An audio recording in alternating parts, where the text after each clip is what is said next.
number 10, the 10th best player left in the postseason is Amon-Ra St. Brown. Amon-Ra St. Brown is the 10th best player left in the postseason, and here's why. So Amon-Ra St. Brown, wide receiver for the Detroit Lions, and I've said all season long, the most underrated receiver in the league, maybe one of the most underrated players in the National Football League. You look what he's done. He's second in catches, third in yards, fourth in touchdowns. So on an offense that has a lot of standout players, Jahmyr Gibbs and David Montgomery and Josh Reynolds, Jamison Williams, Jared Goff manning the ship, that great offensive line.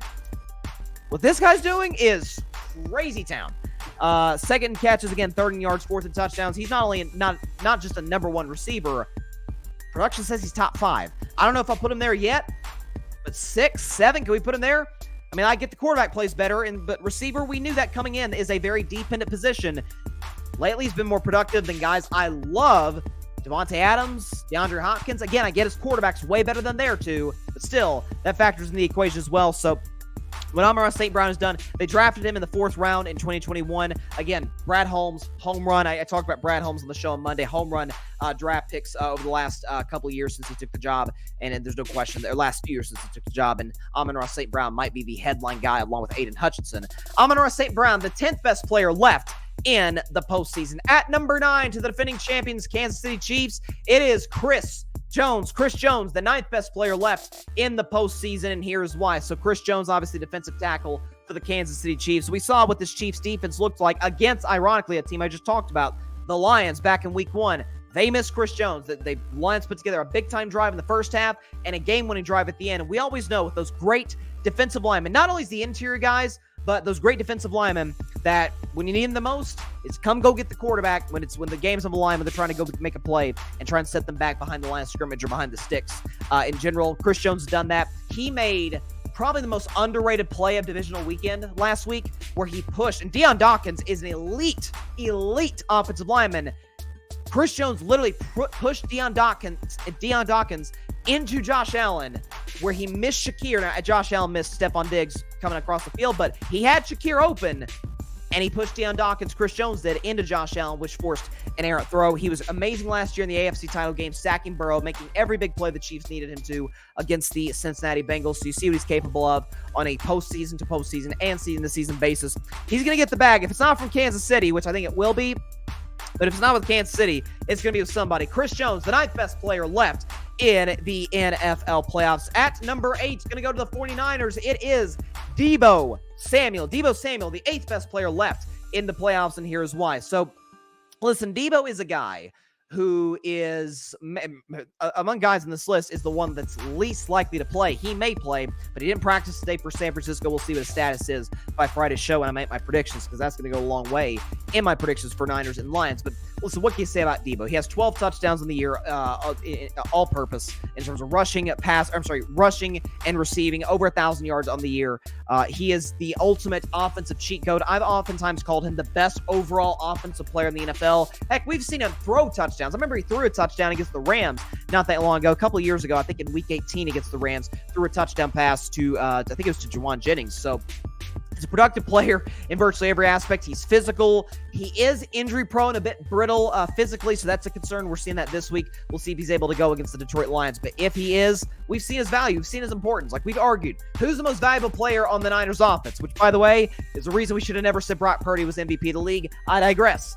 Is it Purdy? Is it McCaffrey? Is it Trent Williams? Argument could be made. It's Deebo Samuel. This offense went into the tank when he went out in the vast majority of that 3-game losing streak back in October. He missed almost all of this game against the Green Bay Packers, and it took a game-winning drive by Purdy in that Niners offense to really break through and get the W. Deebo Samuel, the 8th best player left in the playoffs. At number 7, going to the Baltimore Ravens, it is Roquan Smith. Roquan Smith is the 7th best player left in these playoffs, and here's why. People forget, we talk about how great this Ravens defense is, more on that in a second. This Ravens defense at the start of last season, 2022, was horrible, beyond horrible. Remember that game in week 2 where Tua and Tyreek hung like 40 points, came back from 21 down the fourth quarter to beat this Ravens team despite a great game by Lamar Jackson? I mean, this defense was in shambles. And they went to a team that kind of has a history with great linebackers, the Chicago Bears, traded for Roquan Smith, the rest is history. They are easily, far and away, in the last season and a half, the best defense in football. And just this season, they, led the league in points per game. They were first in the NFL in scoring defense, takeaways, and sacks. And Roquan Smith is kind of the anchor, the leader of all that. Great linebackers is a tradition in Baltimore, led by the great Ray Lewis. Roquan Smith is no Ray Lewis, but he's kind of taken that mantle as this next great linebacker in Baltimore. Roquan Smith, the 7th best player in the National Football League. At number 6, going back to the Chiefs, it is Travis Kelce. I forgot. It's Taylor Swift's boyfriend, little reference there for you Swifties out there. I know my mom is going to love that. Shout out, Mom. Anyways, Travis Kelce, 6th best player left in the playoffs. Listen, I know he had a down season. It's the first time in almost a decade since he hasn't had 1,000 yards receiving. But if you look at Travis Kelce's postseason receiving numbers, they're crazy. He's second to Jerry Rice in virtually every category in terms of touchdowns, in terms of yards, catches. His chance to catch Jerry Rice in some of those categories. Him and Mahomes, by the way, they connected for 2 touchdowns against the Buffalo Bills. That passed Brady and Gronk for the most touchdowns between a duo in the history of the NFL playoffs. Brady and Gronk had 15 together. Mahomes and Kelce have 16 and counting. We'll see what his future is. I know there's rumblings about a potential retirement. We'll see. I know he dealt with more injuries this year than most. He seems pretty resolute, trying to finish this season, deciding what he does from here. But Travis Kelce is security blanket is an insult, okay? This guy's a game changer, playmaker, and plays his best when the lights are brightest, and that's in the playoffs. Travis Kelce is the 9th best player, the 6th best player, rather, in the National Football League. I just realized something, y'all. I put my old graphic on the show. I just put my old graphic. This is what it should look like, not this. That is hilarious. My bad. I'm still getting used to the new stuff, guys. I apologize, Ryan. I know you created this graphic. My bad. That's funny. I apologize for that. Anyways, back on track to the top 5. It is, in my view, the best linebacker in all football, Fred Warner. Fred Warner is the 5th best player left in these playoffs, and here's why. So Fred Warner is a guy who is the best, not only tackling linebacker in the NFL, but the best coverage linebacker. He's got 4 picks on the year. Okay, this is a guy who is one of the most intuitive guys in the NFL at his position. Makes big plays when he absolutely has to. He's the guy that, if you're a quarterback, you're watching, you're playing against the other defense, you're watching film all week. Trust you me, Jared Goff, Ben Johnson, Dan Campbell, they are watching film. Where's Fred Warner? Where's 54? How can we game plan against this guy who is going to be a Hall of Famer one day? He's the best linebacker in the sport, the most instinctual, smart linebackers in the sport. Best coverage guy, best tackling guy. He can do it all.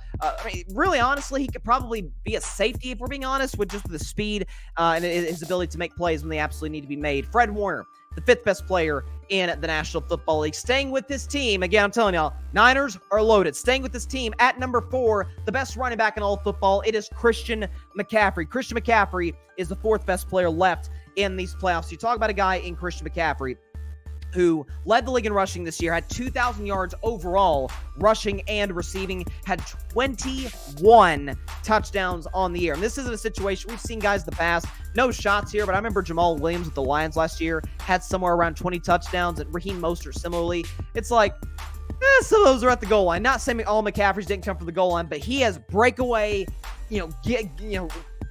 get off to the races type of speed. I'm not going to say like Chris Johnson or anything. Chris Johnson was a monster back in Tennessee, but talking about what this guy can do, catching passes just like his dad, Ed McCaffrey with the Denver Broncos, and running the football as effectively as he does. Listen, this 49ers offensive line is not among the best in the NFL, but he's able to find a hole. He's able to make plays, make it happen. I think he's the most valuable player on their offense. Not the best player on their offense, you're about to see, but the most valuable player in their offense, what he provides them, how he makes things easier on Purdy, how he makes things easier on everybody else. I got etched in my memory him taking a 70-plus yarder to the house for a touchdown in week 1 against my Steelers. It was a rough day for my Steelers, but Christian McCaffrey is nothing short of special. He's the 4th best player left in the playoffs. Another 49er. Again, I say all the time, best roster in football. I wasn't kidding. The last 49er on this list is the best left tackle in the league and one of the greatest all time, Trent Williams. Trent Williams is the 3rd best player left in these playoffs. You're like, man, Bryson, why'd you put a tackle on here? I'll tell you exactly why I put a tackle on here. He hasn't given up a sack this year, and he's a guy who, I checked Pro Football Focus, I don't believe he's given up a pressure this year. He didn't give up any in 2022. This is a guy who's, like, I heard him compared it to as the Shaq of the NFL. Like, he is the dominant force physically, Listen, again, I talked about that offensive line in San Francisco. It's not as good as some might think with the success of McCaffrey. Trent Williams makes up for a lot of mistakes. Again, he was a guy who dealt with injuries during that 3-game losing streak for San Francisco. Offense didn't look close to the same. Purdy was constantly dealing with pressure from his left side. Good news is for Purdy this week, I assume Aiden Hutchinson is probably going to come from the right. Maybe he does come from the left. If he does come from the left, with all due respect to Aiden Hutchinson, who's a great player, Brock Purdy doesn't have to deal with pressure coming from his blind side. Never does, nor does any quarterback playing with Trent Williams at left tackle. He's still doing it at this advanced age and stage of his career. He's in his mid-30s now. Trent Williams is the third best player left in these playoffs. At number 2, it's a guy who's going to win a second MVP. It is Lamar Jackson. Lamar Jackson, the second best player left in these playoffs, and here's why. So, what do you say about Lamar? Yes, the stats aren't mind-blowing, not crazy. Sorry for that bad explosion sound, by the way. Lamar Jackson, 24 passing touchdowns, 5 rushing touchdowns. Nothing crazy. How about this for Lamar? 9 wins this year. I believe this is 9 against teams with a winning record. And not only do they beat them, they shellac them. Did you see what they did to the Miami Dolphins back in Week 17? They hung 50 on them. Against this amazing roster in San Francisco, they were up 3 touchdowns with 2 minutes to go before the Niners got, or with a few minutes to go before the Niners got a garbage time touchdown with Sam Darnold. This guy is, again, he's lost 1 game in his career against the NFC, which is bad news. If the Ravens get to the Super Bowl, it's bad news for whoever they play in the Super Bowl, San Francisco or Detroit.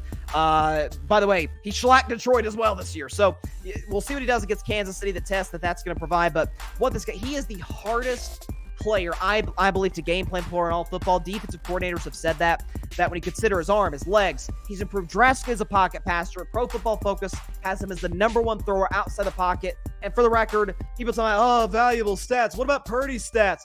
By the way, as a Dak guy, Dak people who are like, what about Dak's stats? They're better. As valuable as Dak is, that Cowboys offense, the Ravens offense can barely function when Purdy's out of the lineup. If you look at their numbers, they're barely breaking double-digit points, not close to the amount of yards. When Lamar's in the lineup, they're a 30-point-per-game scoring team. They win about 80% of their games. He is nothing short of special and finally seems to be getting a little bit of respect. Listen, I hate the Ravens. I hope they lose this weekend. I'm a Steelers fan, but I've been a Lamar guy from day one, and this guy is nothing short of phenomenal. Lamar Jackson is the second best player left in the playoffs, and that leaves the obvious #1. It is Mr. Patrick Mahomes. Mahomes, the best player left in these playoffs. Let's be honest, the best player in all of football. Here's why.